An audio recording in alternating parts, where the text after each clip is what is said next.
Você leu a Bíblia essa semana? Se não leu, vai ler hoje. Porque a palavra de Deus é boa. E essa vez eu tive a prudência de dividir a palavra, porque eu tinha certeza que não ia dar para falar hoje tudo que eu quero falar. Então eu já dividi, talvez em 2 ou 3 semanas a gente vai estar falando sobre esse assunto. Mas às quartas-feiras eu tenho falado sobre o Espírito Santo. Falar sobre o Espírito Santo, irmãos, é falar do Deus que vive em nós. Então é uma alegria para mim falar do Espírito Santo. E eu louvo a Deus porque o Espírito Santo habita em nós. Amém? Quantos creem dessa forma e podem dizer amém? Nós vamos ler um pouquinho da Bíblia. Hoje nós vamos abrir em Efésios, no capítulo 5, nos versículos, se eu não estiver errado,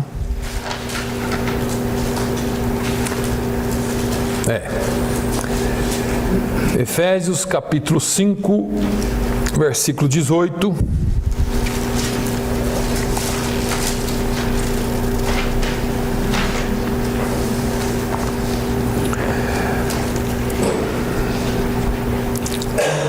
Efésios 5 e 18. Nós já falamos sobre esse versículo aqui, mas hoje eu quero ler um pouquinho mais com vocês e nós vamos aprendendo um pouquinho mais.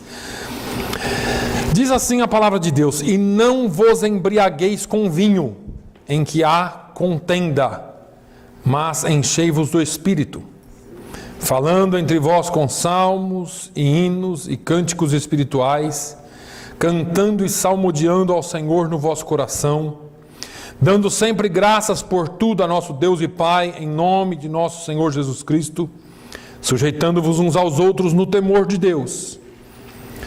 Vós, mulheres, sujeitai-vos a vossos maridos, a vosso marido como ao Senhor, porque o marido é a cabeça da mulher, como também Cristo é a cabeça da igreja, sendo ele próprio o Salvador do corpo. De sorte que assim como a igreja está sujeita a Cristo, assim também as mulheres sejam em tudo sujeitas a seu marido. Vós, maridos, amai a vossa mulher, como também Cristo amou a igreja, e a si mesmo se entregou por ela, para a santificar, purificando-a com a lavagem da água pela palavra, para a apresentar a si mesmo igreja gloriosa, sem mácula, nem ruga, nem coisa semelhante, mas santa e irrepreensível. Assim devem os maridos amar a sua própria mulher como a seu próprio corpo. Quem ama a sua mulher, ama-se a si mesmo. Porque nunca ninguém aborreceu a sua própria carne, antes a alimenta, sustenta, como também o Senhor a igreja. Porque somos membros do seu corpo. Por isso deixará o homem seu pai, a sua mãe, e se unirá à sua mulher, e serão 2 numa carne. Grande é este mistério. Digo, porém, a respeito de Cristo e da igreja. Assim também vós, cada um em particular, ame a sua própria mulher, como a si mesmo, e a mulher reverencie o marido. Vós, filhos, sede obedientes a vossos pais no Senhor, porque isso é justo. Honra teu pai e a tua mãe, que é o primeiro mandamento com promessa, para que te vá bem e vivas muito tempo sobre a terra. E vós, pais, não provoqueis a ira a vossos filhos, mas criai-os na doutrina e admoestação do Senhor.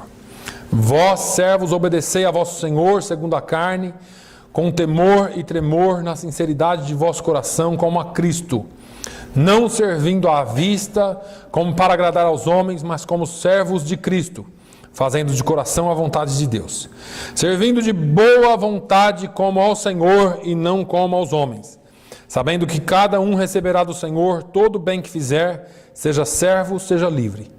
E vós, senhores, fazei o mesmo para com eles, deixando as ameaças, sabendo também que o Senhor deles e vosso está no céu, e que para com ele não há acepção de pessoas. Amém. É uma palavra comprida, eu não vou falar dela toda hoje, mas eu quero aqui só trazer alguma coisa da parte de Deus que o Senhor tem falado comigo essa semana. Feche os seus olhos só um minutinho. Senhor, eu quero te pedir nesta manhã que abra os nossos olhos, que abra o nosso entendimento espiritual, que nos ensine como obedecer a Tua palavra e como fazer aquilo que agrada a Ti, Senhor. No nome de Jesus, ó Deus, eu oro e agradeço. Amém. Eu quero falar, ou começar falando nessa manhã, sobre a plenitude do Espírito Santo. Eu tenho falado às quartas-feiras aqui sobre o Espírito Santo, mas eu senti muito forte em mim a necessidade de compartilhar com toda a igreja sobre essa questão. O que é a plenitude do Espírito Santo? De que maneira nós podemos ser cheios do Espírito Santo e quais são os efeitos dessa plenitude? Uma vez cheios do Espírito, o que isso significa? Eu creio que esse assunto é da maior importância para todos nós e da maior relevância para todos os crentes verdadeiros. Todo verdadeiro crente deveria ou deve querer saber sobre o Espírito Santo e sobre como ser cheio com o Espírito Santo. Eu não creio que haja nenhum crente verdadeiro que não queira ser cheio. Crentes verdadeiros são atraídos pelo Espírito Santo e querem ser guiados e dirigidos por Ele. Então, quando eu pensava nesse assunto essa semana, quando eu lia a palavra de Deus essa semana, o primeiro ponto que me chama a atenção é que aí, só em enchei-vos do Espírito Santo, no versículo 18, já existe um problema sério para nós crentes. Porque já entra uma questão de definição. E eu quero, irmãos, ser bem didático. Então, espere uma aula, porque eu quero ser bem didático para você amanhã não falar que não sabe disso. Então, aprenda sobre isso para você poder refletir a glória de Deus do jeito que tem que ser. O problema começa nas questões de definição, especialmente depois que o movimento pentecostal, e eu quero já abrir aqui um parênteses e deixar bem claro que eu sou pentecostal, tá? Então quem está me ouvindo, seja aqui, seja onde estiver, eu sou pentecostal. Isso aqui é uma pregação didática para você aprender alguma coisa. Depois que o movimento pentecostal surgiu apresentando ou reivindicando uma visão a respeito do Espírito Santo que não havia sido tratada pelos reformadores da igreja na época da Reforma Protestante e muito menos durante a Idade Média. Então, o movimento pentecostal forçou a igreja, no modo geral, a reexaminar o que ela pensava a respeito desse assunto, a respeito do Espírito Santo. E nem sempre, é bom que todos saibam que nem sempre essa revisão, nem sempre essa discussão é amigável e é fácil. Existem muitas discordâncias com relação ao Espírito Santo, ou como ser cheio do Espírito Santo, ou o que é ser cheio pelo Espírito Santo. Existem questionamentos, dúvidas e assim por diante. É certo que todos os crentes de todas as tradições, se for verdadeiro, quer seja do pentecostalismo, quer seja da igreja conservadora, desejam ser cheios do Espírito Santo. Você não pega nenhum crente que fala, não, eu sou tradicional, eu sou conservador, você fala assim, mas você quer ser cheio do Espírito Santo? Quero, eu sou. Porque todos nós, crentes verdadeiros, queremos ser cheios do Espírito Santo.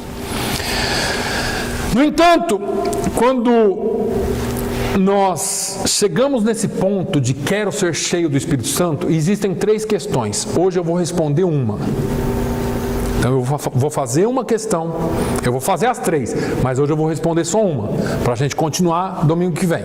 Então, quais são as questões em que se inicia a discussão? O que é ser cheio do Espírito Santo? É a primeira questão. Qual é a definição de ser cheio do Espírito Santo?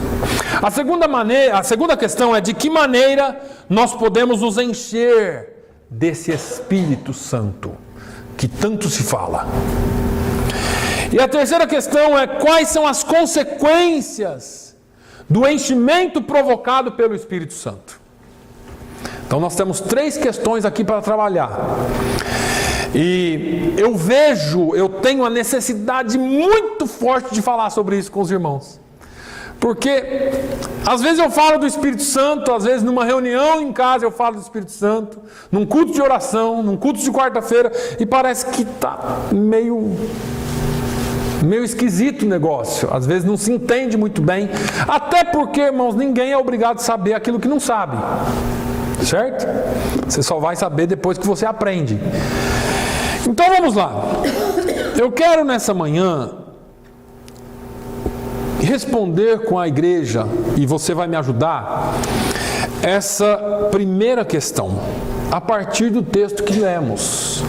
Parece que esse texto não tem nada a ver com o Espírito Santo, né? Mas por que Paulo inclui lá? Não vos embriagueis com vinho, mas sede cheios do Espírito. Então vamos lá.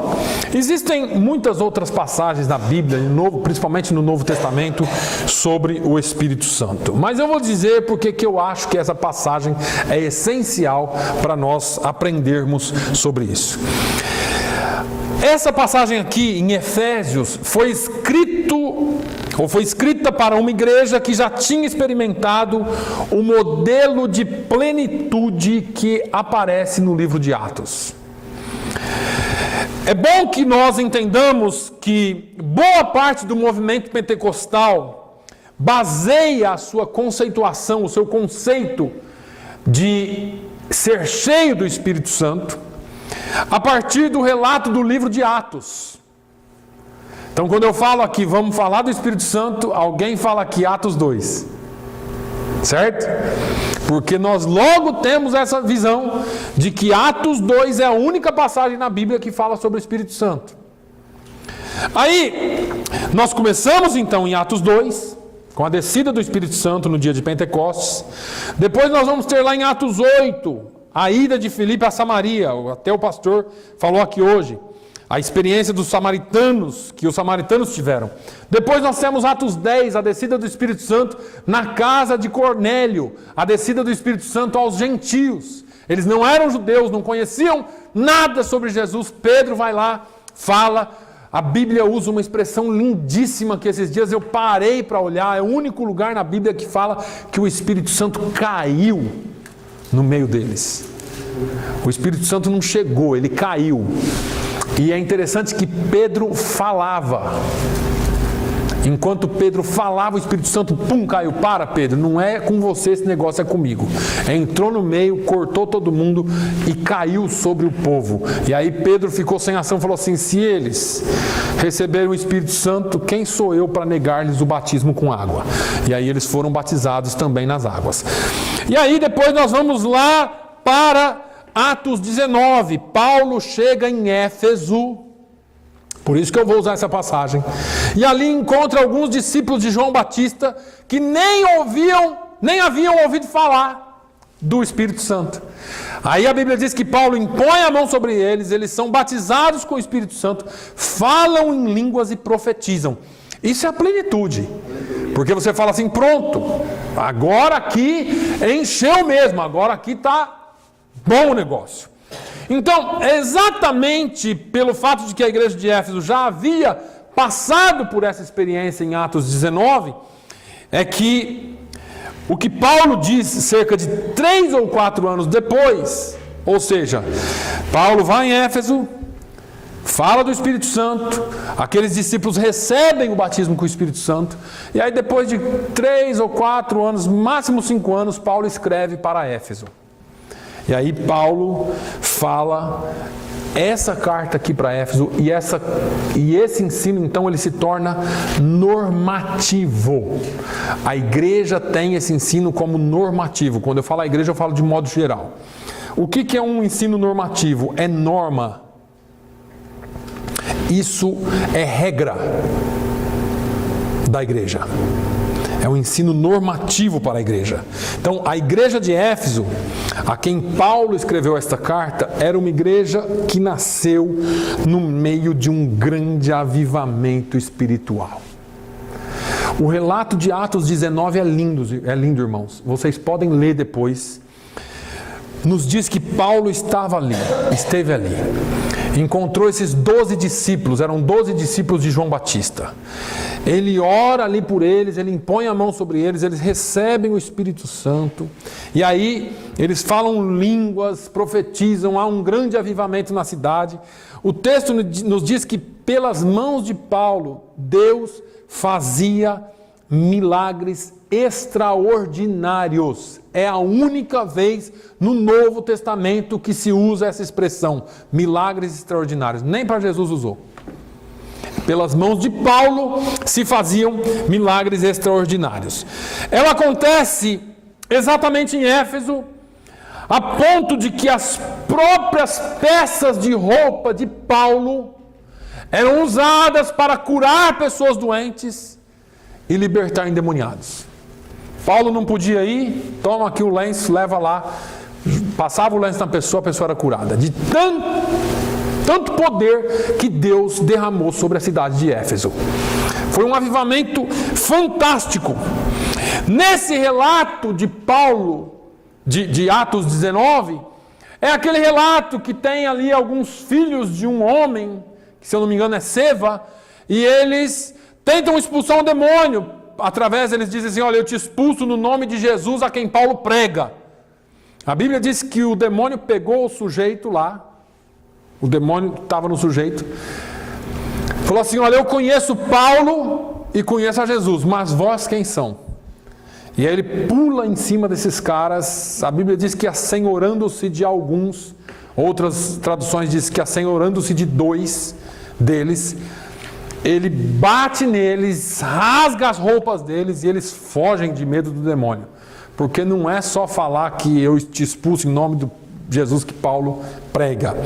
A Bíblia ainda fala aqui em Atos 19 que muitos bruxos e feiticeiros se converteram ao evangelho na pregação de Paulo lá em Éfeso. E a Bíblia ainda diz que queimaram, fizeram um montão de livros de feitiçaria na praça e botaram fogo, e diz que o montante, o valor daqueles livros era muito alto em dinheiro, de tanto livro que foi posto para queimar. E é interessante porque na década de 50, a arqueologia descobriu em uma cidade antiga, Ajmerhad, alguma coisa assim, no Egito, a arqueologia cavando descobriu uma biblioteca com escritos, e lá encontrou escritos da cidade de Éfeso. E foi-se descoberto nessa cidade do Egito, que, através dos livros de Éfeso, que em Éfeso havia uma escola de magia negra. E os pergaminhos que foram encontrados nessa biblioteca eram pergaminhos que ensinavam como fazer poções mágicas. E é interessante, eu estou só lembrando isso, porque corrobora com o relato de Atos 19. Então existiam mesmo os livros de artes mágicas, existiam mesmo os livros de magia negra, tanto que foi encontrado numa cidade no Egito depois, datada do 2º século, que é exatamente quando aconteceram esses fatos, ou melhor, datada do 1º século, quando aconteceram esses fatos. Então, os feitiços e encantamentos de Éfeso eram muito difundidos, espalhados pelo mundo, e aí por isso que nós temos esse relato em Atos. Ou seja, a igreja de Éfeso nasceu no meio de uma grande efusão do Espírito Santo. Nós gostamos desse negócio, irmãos, de avivamento, de reavivamento. Isso é maravilhoso e tem que acontecer. Eu orei bastante antes de falar isso aqui. Nós precisamos aprender juntos com a palavra de Deus para a gente buscar e fazer do jeito certo. E nós vamos aprendendo. Bom, Éfeso sabia o que eram todas aquelas experiências que nós vemos narrado ou narradas no livro de Atos. Agora Paulo, quando escreve a esta mesma igreja, cerca de 3 a 5 anos depois dele ter fundado a igreja, ele diz para aquela igreja que já conhecia o avivamento, já conhecia o poder do Espírito Santo, que já sabia o que eram aquelas experiências com o Espírito Santo, que já tinha experimentado profecia, já tinha experimentado línguas estranhas, já tinha experimentado o poder da cura, o poder da libertação, já havia visto tanta coisa. Agora Paulo escreve de maneira estranha e diz assim: não vos embriagueis com vinho, mas enchei-vos do Espírito. E eu fiquei me perguntando, falando assim, porque quando você pega uma coisa e liga com a outra, você fala, o que é isso? Parece que é uma loucura, porque a igreja vivia uma explosão espiritual. E Paulo vem e fala assim, não vos embriagueis com vinho, mas enchei-vos do Espírito. É como se ele estivesse dizendo mais ou menos assim, irmãos, aquelas experiências que vocês tiveram lá, 3, 4, 5 anos atrás, elas foram importantes no nascimento da igreja, mas o que importa agora é que vocês não só experimentem o Espírito Santo, mas que vocês sejam cheios dele. Aleluia. Eu vou repetir, porque existe uma confusão muito grande com relação a isso. Paulo está dizendo assim, olha, vocês experimentaram o Espírito Santo. Caiu fogo do céu no meio de vocês. Mas agora, vocês precisam ser cheios. Nós vamos entender esse negócio aqui. Por isso que esse texto, por isso que essa passagem é importante. Não desmerecendo as outras passagens, mas isso aqui é normativo. Porque alguém poderia dizer, alguém poderia alegar que está errado você basear-se em um só texto para responder perguntas tão importantes como estas. Mas se esse texto ele for ambientado, se ele for colocado dentro de um ambiente, numa situação em que todas as outras experiências espirituais aconteceram, então, aí ele se torna bastante autoritativo para nós. Porque não é só uma questão de você pegar esse texto, mas você tem que ver o contexto dele. Então, porque a igreja já tinha vivido todas as outras experiências, então a gente usa esse texto como normativo, porque ele já é um compêndio de todas as outras experiências. Ele não passa a ser só um texto, ele passa a ser parte de uma história toda da igreja em Éfeso, tá? Então, só para os irmãos entenderem. Então, ninguém pode dizer que os efésios não conheciam a experiência pentecostal. Eles conheciam a experiência pentecostal, eles conheciam o poder do Espírito Santo. No entanto, Paulo diz, enchei-vos do Espírito. Aí Paulo, ele sabia do que estava falando e a quem ele estava dizendo isso. Por isso, esse texto deve ser considerado básico para responder essas perguntas. Nós estamos na primeira pergunta ainda. Alguém também, e eu estou falando isso porque, apesar do nosso conhecimento teológico não ser muito alto, o nível não ser muito alto, talvez alguém que vá assistir tenha um nível teológico um pouquinho mais alto e possa questionar. Alguém possa questionar, talvez, que essa carta escrita aos Efésios, lá para a igreja de Éfeso, era uma carta circular. O que é uma carta circular, pastor? É uma carta que eu mando para o Manuel e depois eu falo para o Manuel, Manuel, quando você lê, você manda para a Cleide. Cleide, quando você lê, você manda para a Vivian. Vivian, quando você lê, manda para o Samuel. É uma carta circular que serve para todos. Então, alguém vai dizer, mas Éfeso, ou a carta de Paulo aos Efésios, era uma carta circular, que ela deveria ser lida não somente na igreja de Éfeso, mas Paulo, na sua carta aos Efésios, ele diz assim, olha, essa carta ela deve ser lida também em Colossos, ou aos Colossenses, e ela deve ser lida também à igreja de Laodiceia. E as cartas que eles receberem também devem ser lidas em Efésios. Ou em Éfeso. Era uma carta circular, sim. Nós não podemos negar o caráter circular dessa carta. No entanto, as cópias mais antigas que nós temos desse documento, que existe disponível desse documento, possuem no prefácio a dedicação e a destinação desta carta à igreja de Efésios. Ela seria circular depois que passasse por Efésios. Então, o fato é que nos indica que Paulo queria que os efésios lessem esta carta. De qualquer forma, essa carta chegaria primeiro aos efésios, tá? E eles deveriam meditar nela. Então, por esses motivos, entendemos que a carta é apropriada para responder essa questão. Essa primeira questão que nós vamos falar e depois as outras duas. Então vamos lá. Nós vamos tentar responder essa pergunta hoje, baseada no texto que Paulo escreve, que nós lemos aqui. O que significa ser cheio do Espírito Santo? Então, aguenta aí. Você sabe de tudo isso aqui, mas eu vou te lembrar, tá bom? Então, o que significa ser cheio do Espírito Santo? Eu penso que a primeira coisa que deve ser lembrada para nós, e isso aqui, irmãos, deixa eu falar para vocês, presta atenção. É um negócio muito sério. Negócio muito sério. A partir de hoje você vai entender por que tanta coisa errada acontece. Se você não sabia, hoje você vai aprender. A primeira coisa que nós precisamos lembrar é que quando Paulo está falando do Espírito Santo, ele está se referindo sempre à terceira pessoa da Trindade Santa. Presta atenção. Paulo está se referindo à terceira pessoa da Trindade. Embora haja uma série de metáforas ou simbolismos na igreja ou na Bíblia que são usadas para se referir ao Espírito Santo, tais como vento, água, fogo, metáforas semelhantes, pomba.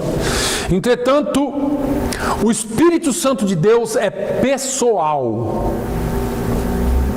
Presta atenção, são metáforas. Ele não é água, ele não é fogo, ele não é vento e ele não é uma pomba.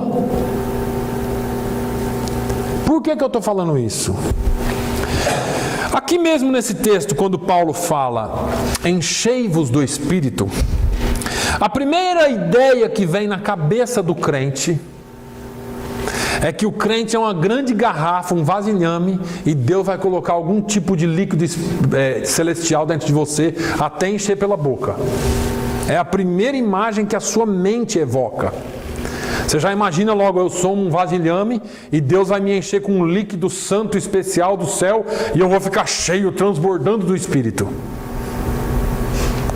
Já vimos e eu já até fiz comparações a esse respeito.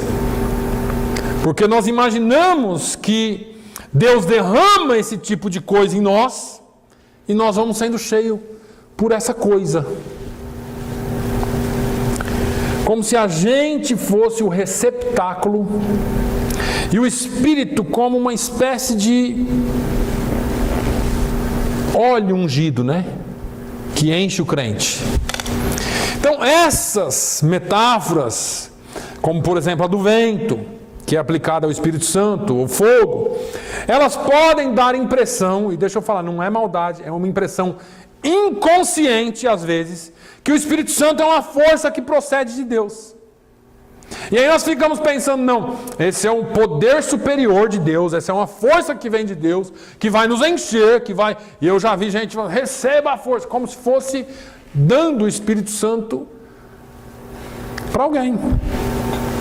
Como se fosse um tipo de poder, eletricidade, ou um tipo de gás, sei lá, um tipo de influência divina, impessoal, que está à nossa disposição para que nós pudéssemos, como se pudéssemos manipulá-la da forma que nós queremos, ou manipular essa força ou energia do jeito que nós quisermos.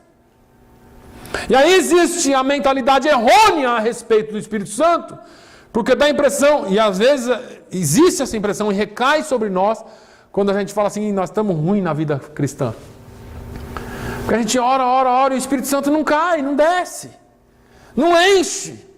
Ninguém fala em línguas, ninguém profetiza, parece que o negócio está travado.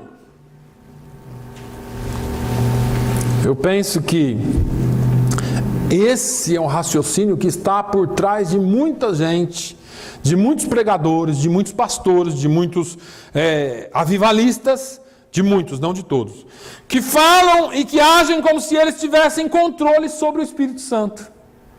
Então vem aqui, irmão Manuel, eu vou orar pelo senhor vai receber o Espírito Santo agora. Vai cair, vai descer sobre você o Espírito Santo agora. Como se eu tivesse o controle sobre ele. E isso vem da má interpretação do que é ser cheio pelo Espírito Santo. E do que é o Espírito Santo. O Espírito Santo não é uma coisa que eu pego na mão, como os desenhos animados, enche a minha mão com aquela bola de fogo e dou um Hadouken na pessoa, né? Como que é essa mão? Aqueles negócios que fazia antigamente. Não é da época dele, é da minha época, que eu jogava aqueles joguinhos, que o jogador enchia a mão de fogo assim, jogava assim. Se bem que é do joguinho, mas já vi isso na igreja. Eu já vi isso acontecer na igreja. Você só não vê a bola de fogo, mas você vê o sujeito fazendo o mesmo movimento. Como se fosse jogar uma bola de fogo na igreja. Amém, tem quem crê. Imagine você, só imagina. Eu estou falando de Deus aqui, irmãos. Da terceira pessoa da Trindade. Imagine você, tem gente que acha que pode jogar o Espírito Santo no povo. Ontem quase que eu preparei. Eu não preparei porque não compensa. Depois de assistir um pouquinho, eu falei, não compensa. É jogar o tempo fora. Para vocês assistirem aqui algumas coisinhas que acontecem dentro da igreja. Da chamada igreja do Senhor. Não trouxe porque eu falei, não compensa perder tempo com isso. É melhor eu ensinar. Apesar que o visual ajudaria bastante, né? Tem outros que acham que podem pegar o paletó, impregnar com o Espírito Santo e sair batendo em todo mundo ou jogar em todo mundo e todo mundo cai cheio do Espírito Santo. Como se o Espírito Santo fosse um pó mágico que eu encho o meu paletó, jogo no povo e o povo cai cheio. Ninguém viu isso aqui ainda, graças a Deus, né? Essas coisas não acontecem. O que é que está por trás dessa ideia? Que o Espírito Santo é uma coisa. Irmãos, isso é um negócio tão sério,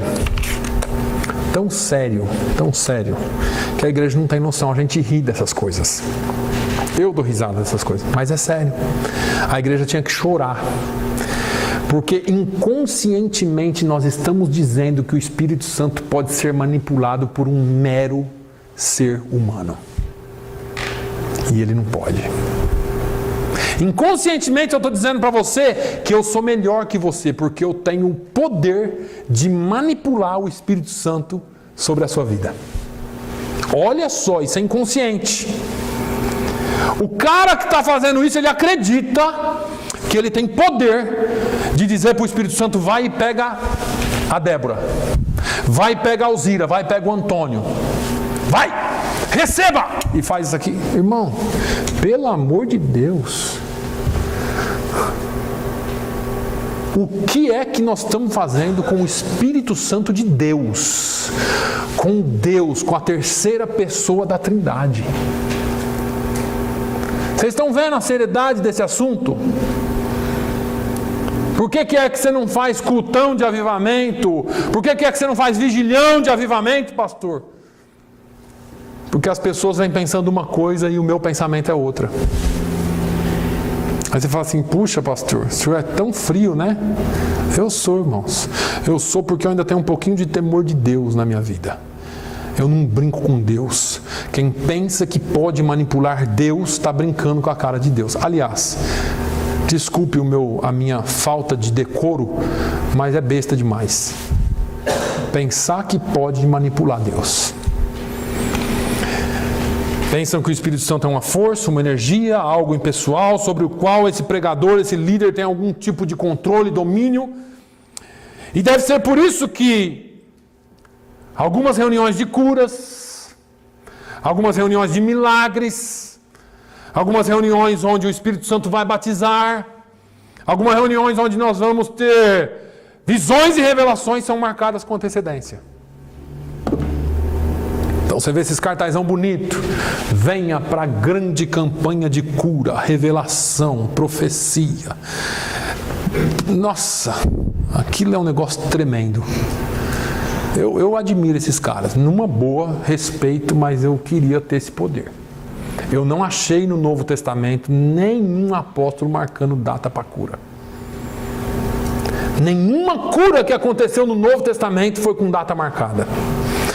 Os apóstolos não sabiam quando o Espírito Santo ia agir.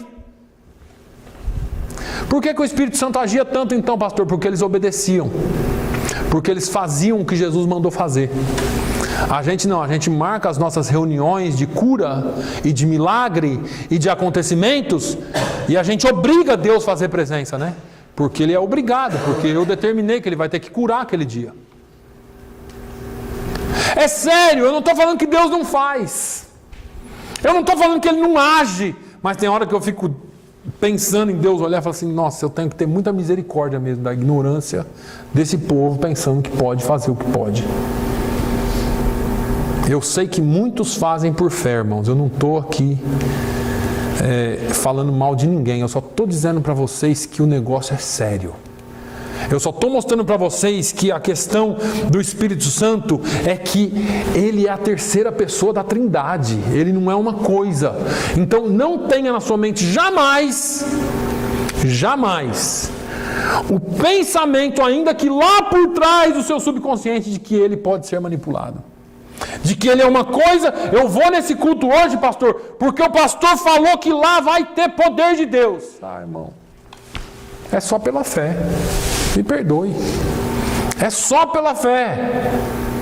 E eu creio que Deus vem, que Deus comparece, que Deus faça, que Ele é poderoso para fazer. Mas Ele, pela misericórdia, na ignorância daqueles que pensam que podem manipulá-lo. E o pior de tudo é que quando acontece o sujeito ainda sai inchado. Aqui sim. Aqui é outra prateleira. É outro nível aqui. Os apóstolos, eles não sabiam, como eu disse, quando Deus ia se manifestar. Eles iam pela fé, fazendo o que Jesus havia mandado fazer. Não existia campanha de cura. Não existia campanha de milagre. Não existia vigilhão. Não existia louvorzão. Existia ide e anunciai. Já falei aqui, cansei de falar, quando Pedro e João entram na porta formosa do templo e o mendigo aleijado desde o ventre da mãe, pedindo, me dê uma esmola, eu não tenho prata nem ouro que possa lhe dar, mas o que eu tenho, isso eu lhe dou, em nome de Jesus Cristo de Nazaré, levanta e anda. Aquele homem levantou, andou, saiu pulando, entrou no templo, pulando. O povo faz um alvoroço e vem, o que é isso, o que é isso, o que é isso? Eu só sei que eu estou curado. Quem que fez isso? Esses dois aí. Aí Pedro e João levantam a voz e falam assim, olha, quem operou esse milagre foi Jesus, a quem vós crucificastes. Jesus de Nazaré. A única menção ao milagre foi essa. O resto do sermão é Pedro falando do amor de Deus, do perdão de Deus, da salvação de Deus, de que Ele é Deus e que Ele continua salvando e perdoando.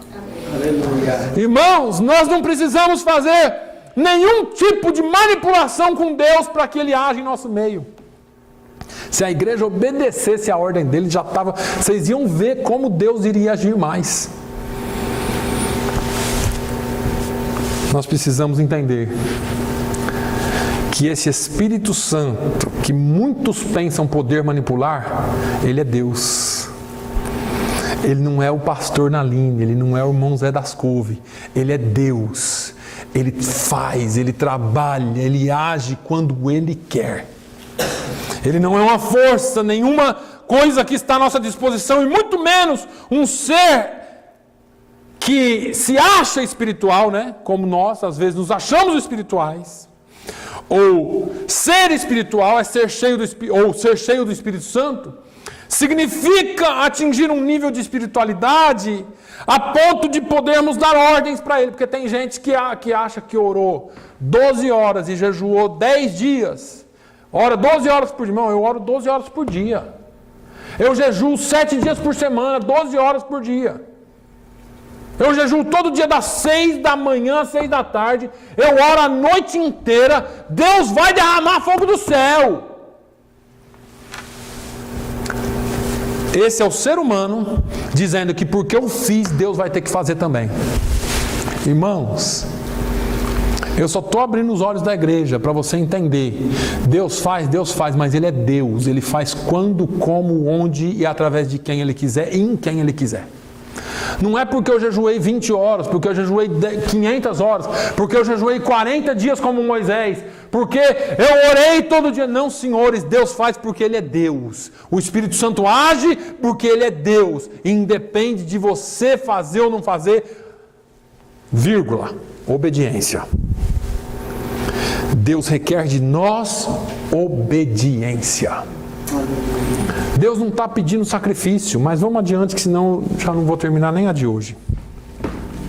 Agora, nós pensamos que podemos manipular, nós pensamos que porque chegamos nesse nível de espiritualidade, podemos dar ordens ao Espírito Santo, quando é que Ele vai curar, quando é que Ele vai fazer, ou quando é que Ele vai aparecer ou descer sobre algumas pessoas.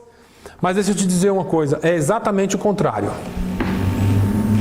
É exatamente o oposto. Se o Espírito Santo de Deus é a terceira pessoa da Trindade, e você precisa entender isso, como de fato a palavra de Deus nos declara, então ser cheio do Espírito Santo não é ter domínio sobre ele, é ser totalmente dominado por ele. Então muda aí o seu conceito. Pastor, eu estou orando todo dia 6 horas por dia. Eu estou jejuando todo dia das 6 da manhã à meia-noite. Eu só tenho a madrugada para comer, se eu não comer eu jejuo direto. Aliás, eu abri um jejum de Daniel, 21 dias, né, que os irmãos abrem aí. Estou canela de fogo.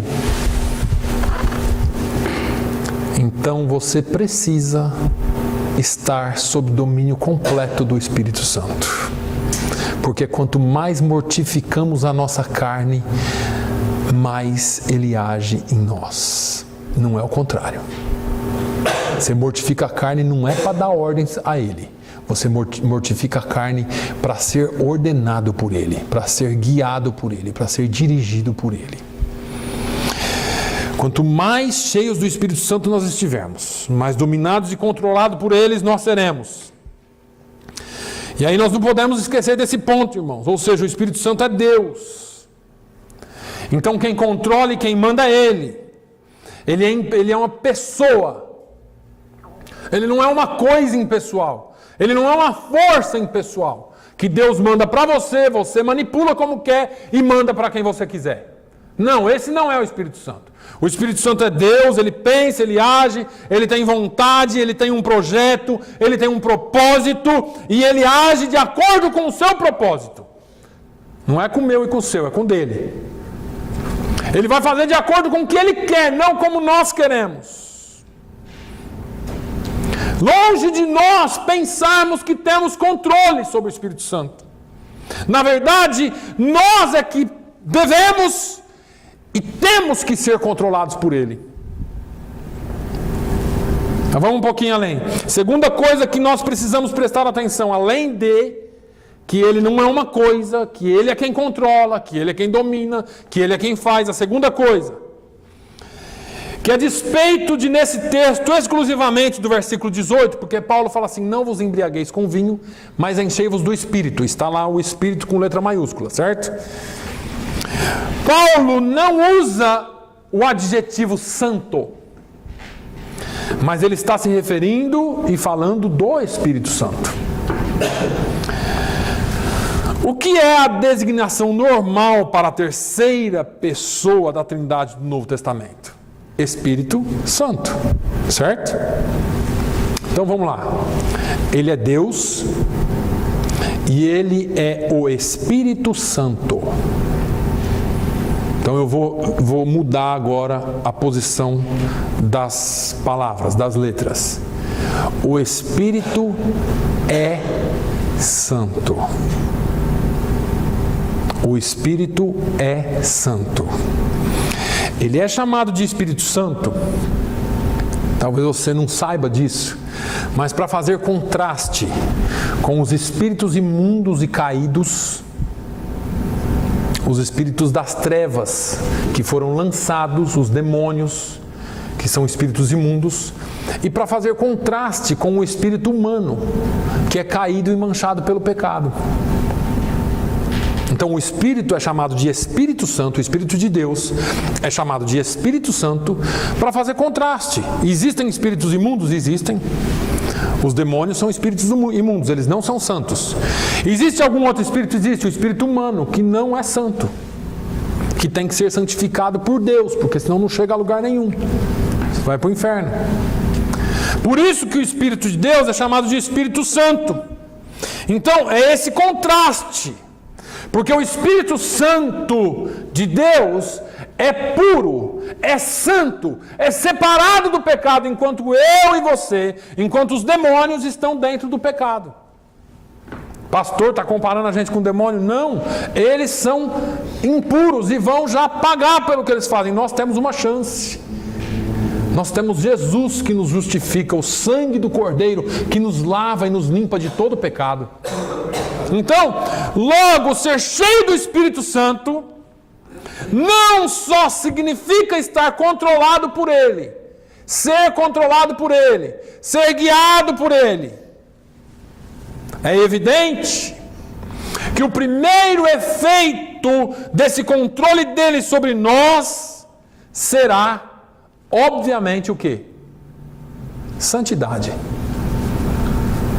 Se você é controlado pelo Espírito que é santo, se você é cheio pelo Espírito Santo, a primeira marca que deve existir em você é o quê?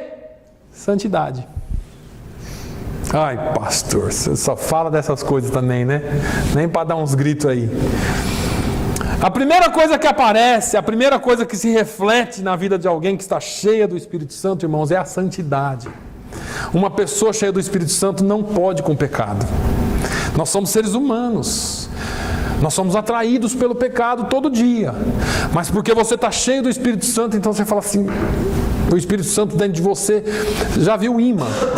Pegou 2 ímãs já? Se você colocar positivo e negativo, ele gruda. Se você virar e colocar os 2 polos iguais, vai ter aquela resistência. Resiste-se, não gruda. Assim é o Espírito Santo com o pecado. Não tem como habitar num corpo o Espírito Santo e o pecado. Ih, pastor, então lascou. Lascou mesmo, irmão. O negócio é sério. E eu sempre falo aqui, irmãos, não vamos brincar de ser crente. Aí você nem se pergunte, você só imagina por que a igreja não tem tanta gente assim como deveria ter. Porque a palavra não é muito agradável, né? Só que é a palavra de Deus. Não se manipula o Espírito Santo. Nós aprendemos pela palavra e com a palavra. Então, não existe relação ou correlação do Espírito Santo com o pecado. Se você é cheio do Espírito Santo, você vai se afastar do pecado. É natural isso aí. Não precisa ninguém te falar. É claro que no livro de Atos, quando o Espírito Santo veio a primeira vez sobre os crentes em Éfeso, alguns sinais externos foram registrados, irmãos. Falaram em língua, profetizaram. Agora, dificilmente nós diríamos, à luz do Novo Testamento, ou à luz do que o Novo Testamento ensina, de que falar em línguas, de que profetizar sejam provas incontestáveis e infalíveis de que alguém está cheio do Espírito Santo de Deus. Uma vez eu estava lá no Corpo de Bombeiros, em São Paulo, Praça da Sé. Alguém me chamou lá, eu e um outro rapaz que era crente. Naline, vamos lá, tem uma pessoa endemoniada aqui no primeiro andar. Aí nós fomos lá, que a gente ficava no nível da rua, para saídas de emergência, e depois tinha uma escadinha também quase que a nível da rua, só que era chamado de primeiro andar. Nós fomos ali, alguém veio para ser atendido lá, algum requerimento, porque lá era a sede do Corpo de Bombeiros, um requerimento de qualquer coisa de aprovação que eles vinham pedir, e a pessoa ficou endemoniada ali. E nós chegamos ali, E a pessoa virou para a gente e começou a falar em línguas estranhas. E eu e o outro crente repreendemos aquele demônio, e ele dizia, não vou sair, não vou sair, não vou sair. E o outro rapaz era de uma igreja dessas que gosta de bater papo com o demônio. E perguntou assim, quem é você? E ele respondeu, eu sou o caboclo lírico, falo em línguas. E falando em línguas como se estivesse dentro da igreja. Mas era um demônio. E aí nós repreendemos lá, ele foi liberto. Mas tem gente que pensa que porque o fulano fala em língua é crente, é cheio do Espírito. Eu vou explicar isso aqui. Línguas espirituais podem ser provenientes do Espírito de Deus. Mas não são todas as línguas espirituais que são provenientes do Espírito de Deus. E não é prova infalível de que a pessoa está cheia do Espírito porque ela fala língua ou profetiza. E a Bíblia nos mostra isso. Teve um dia lá que um rei ia tomar uma decisão e Deus falou assim, preciso parar esse povo. Como que eu faço? E disse que um espírito se apresentou a Deus e disse, eu vou e colocarei na boca dos profetas uma profecia mentirosa que não provém de ti. Não era um espírito qualquer. Anjo não mente, irmão. Espírito Santo não mente. Aquilo foi um demônio que veio e colocou uma profecia mentirosa na boca de pessoas. Aqui, ó, bem aqui. O sujeito profetizou em cima de mim, não que eu não permiti que ele colocasse a mão em mim, mas ele profetizou aqui coisas e eu repreendi no nome de Jesus. Porque não vinha de Deus. E aí a gente vai ficando impopular. As pessoas não gostam desse tipo de coisa, porque afinal de contas Deus está falando e o pastor está cortando. Não, irmãos. Eu prefiro ser guiado pelo Espírito Santo, que é santo e é Deus. Eu não sou dirigido por emoções. E olha que eu sou emotivo. Lá em casa alguém até faz graça, às vezes fala, o pai vai cantar, fica vermelho. Já começa a chorar, porque eu gosto de adorar a Deus. Porque eu sinto a presença do Espírito Santo de Deus. Porque Ele me guia, porque Ele me dirige com todas as minhas falhas. E eu sei que Ele também te dirige. Então não deixe que a emoção te leve. Porque isso não é prova incontestável de que a pessoa é dirigida pelo Espírito Santo. Ah, falou língua, profetizou. Eu ouvi de um pastor aqui, ó, bem perto de nós, falando assim, pastor, fulano veio, profetizou, falou tudo, foi usado por Deus, e depois me deu um chapéu de $5.000. Mas o que aconteceu, pastor? Eu acreditei demais nele, porque ele tinha sido tão usado por Deus. Na Bíblia não fala nada para o senhor acreditar em quem é usado. Não. Paulo fala para Timóteo, procura apresentar-se a Deus aprovado. Deus procura obreiros aprovados e não obreiros usados. Quando você é aprovado, automaticamente Deus vai te usar. Não em línguas exatamente, não em profecia exatamente, mas Deus vai te usar no dom que Ele mesmo te deu.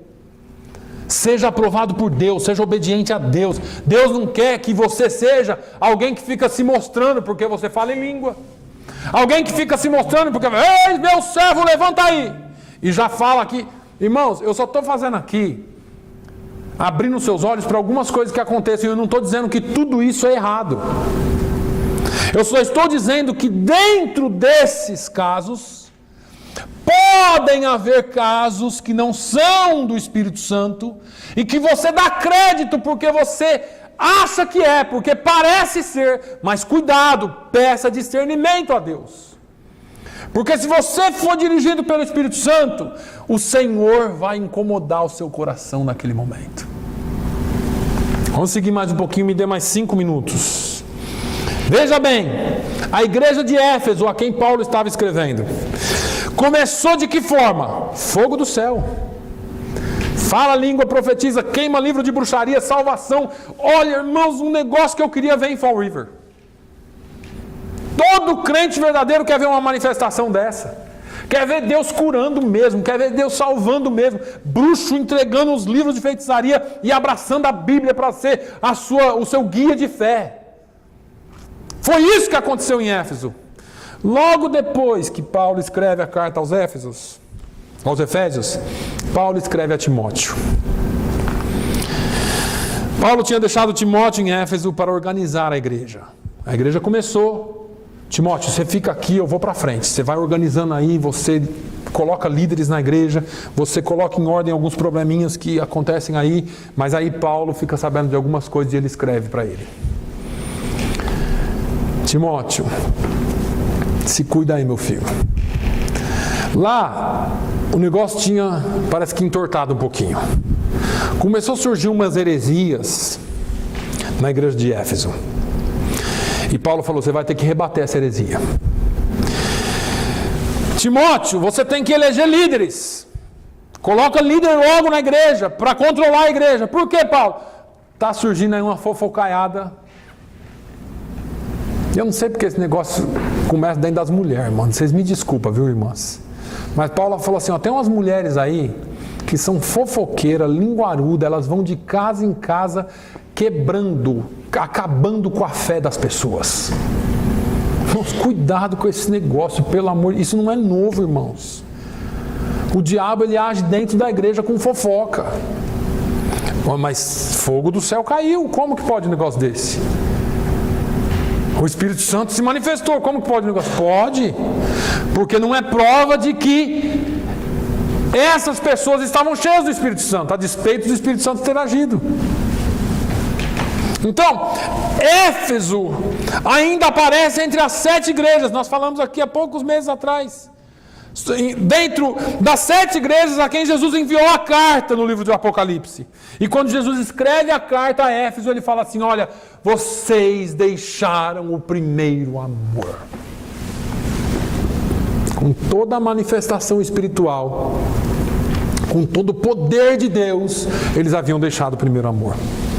Ou seja, eles tinham uma boa doutrina, Jesus até elogia eles, pela boa doutrina que eles tinham, mas não tinham mais o primeiro amor. Então vamos lá. Só existe uma marca infalsificável de que você é controlado pelo Espírito Santo. Santidade. Essa é a única marca infalsificável. Porque você pode levantar aí agora, sapatear, rodar, falar língua, profetizar. Isso não é marca que você é cheio pelo Espírito Santo. Pode ser um sinal, sim, pode. Mas a única marca infalsificável é a santidade de Deus na sua vida. Quando você andar, quando você caminhar, quando você viver, e as pessoas verem Deus pela sua forma de ser, não pelo que você faz. Isso é a marca infalsificável. Então, eu não estou negando aqui, irmãos, que haja manifestações de Deus na vida do crente. Tem. Agora, nenhuma delas é tão preciosa, nenhuma marca é tão preciosa, tão inequívoca quanto a santidade. Por quê? Porque é a própria natureza do Espírito Santo. Santidade faz parte da própria natureza dele. Logo, uma pessoa que está cheia do Espírito Santo vai ser santa. No seu caminhar, ela vai almejar a santidade, ela vai querer uma vida reta diante de Deus, ela vai querer viver uma vida pura diante de Deus, e todas as demais coisas serão coisas acessórias. Irmão, quando você viver uma vida pura, quando eu viver uma vida pura, quando nós vivermos uma vida de santidade diante de Deus, se Deus quiser que você fale em língua, amém. Se Deus mandar profecia, amém. Se Deus der uma revelação, amém. Mas se nada disso acontecer, amém, porque nós somos cheios do Espírito Santo. Porque a santidade dele é vista em nós. Nós não precisamos buscar sinais, nós precisamos ter a marca infalsificável, inequívoca, de que nós somos dirigidos e cheios do Espírito Santo. Santidade ao Senhor. Eu vou continuar domingo que vem. Eu quase não consegui responder a primeira pergunta, irmãos. Mas eu não estou com pressa, eu quero que você aprenda. Porque se você sair daqui sabendo hoje que o Espírito Santo de Deus é a terceira pessoa da Trindade e não é uma coisa que você manipula, amém, você já aprendeu algo. Segunda coisa que você aprendeu aqui é que Ele é santo. Espírito é santo. Por quê? Porque existe o espírito imundo e existe o espírito humano, que também é manchado pelo pecado. Então, é o oposto. Ele, em oposição, ele é santo. Então, por isso que o Espírito de Deus é chamado de Espírito Santo, para opor as outras duas coisas. Qual que é a marca inequívoca de que você é cheio dele? Santidade. Se você sair daqui hoje e pensar nisso, se você sair daqui hoje e medite nessas coisas, quando você voltar aqui domingo que vem, você vai estar preparado para ouvir um pouquinho mais sobre o Espírito Santo. E eu vou te dizer uma coisa. Depois que nós acabarmos essa série aqui, você vai ter condições verdadeiras de pedir para que Ele encha a sua vida. Aliás, você já pode começar pedindo hoje para que Ele encha a sua vida. A gente sempre canta, Espírito enche a minha vida. Você vai poder cantar de verdade, Espírito enche a minha vida. Porque você vai caminhar com santidade diante dEle. O seu testemunho será um testemunho cristão diante de todo o povo, dos de dentro e dos de fora. E Deus se agradará com você, será aprovado diante de Deus. Amém? Que Deus nos abençoe. Fique de pé, vamos orar e agradecer a Deus por esse dia maravilhoso. Pai, nós te louvamos, nós te bendizemos. Nós queremos, Senhor, te pedir perdão, porque muitas vezes tentamos e pensamos que podemos manipular o Espírito Santo. Ó Espírito Santo, Tu que és Deus e que habita dentro de nós, ó Deus, ensina-nos a entender melhor a Tua palavra, a Tua vontade, o Teu querer em nossas vidas. Faz-nos, ó Deus, aprovados e santos para podermos caminhar em santidade neste lugar. Senhor, que o nosso testemunho seja maior de todas as pregações e que nós sejamos uma bênção para esse lugar. Que a nossa vida, Senhor, que a nossa vida seja uma vida de santidade nesse lugar e que muitos venham a Te conhecer pelo nosso testemunho. Pai, no nome de Jesus, encha-nos, encha-nos, encha-nos com o Espírito Santo e que haja, Senhor, a marca infalível de que o Senhor está conosco, que é a santidade ao Senhor. Pai, muito obrigado. Fica conosco, dê-nos uma semana abençoada, no nome de Jesus. Nós oramos e te agradecemos. Amém. Que o amor de Deus, a graça do nosso Senhor e Salvador Jesus Cristo, a comunhão e a consolação do Espírito Santo seja sobre todo o povo de Deus, hoje e sempre. Todos digam amém.